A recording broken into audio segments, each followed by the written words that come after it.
एक घने जंगल में एक इच्छा पूर्ति वृक्ष था। उसके नीचे बैठकर कोई भी इच्छा करने पर वह तुरंत पूरी हो जाती थी।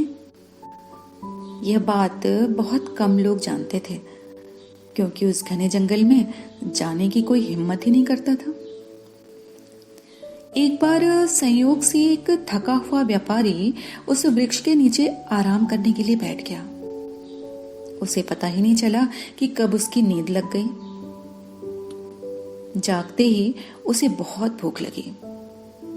उसने आसपास देखकर सोचा, काश कुछ खाने को मिल जाए।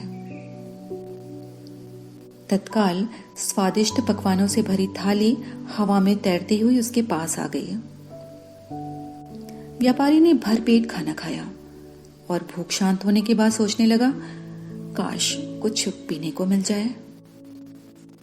तत्काल उसके सामने हवा में तैरते हुए अनेक शरबत आ गए।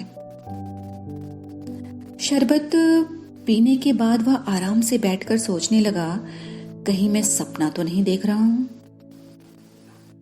हवा में से खाना पानी प्रकट होते पहले कभी नहीं देखा, ना ही सुना। जरूर इस पेड़ पर कोई भूत रहता है जो मुझे खिला पिलाकर बाद में मुझे खा लेगा। ऐसा सोचते ही तत्काल उसके सामने एक भूत आया और उसे खा गया। इस प्रसंग से आप यह सीख सकते हैं कि हमारा मस्तिष्क ही इच्छा पूर्ति वृक्ष है।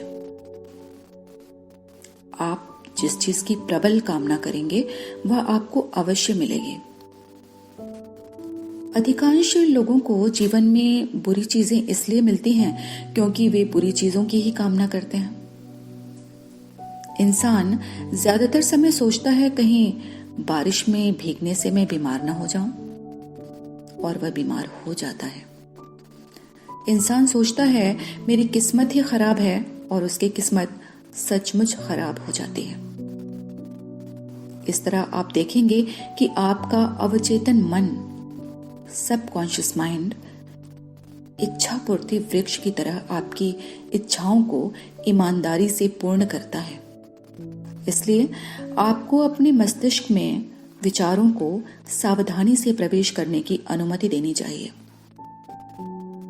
यदि गलत विचार अंदर आ जाएंगे तो गलत परिणाम मिलेंगे।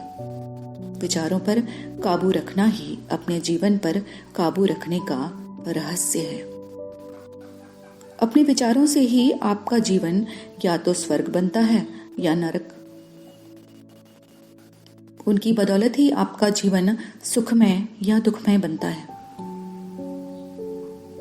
विचार जादूगर की तरह होते हैं, जिन्हें बदलकर आप अपना जीवन बदल सकते हैं। इसलिए सदा सकारात्मक सोच रखें। धन्यवाद। आपका दिन उन्नतिकारक हो।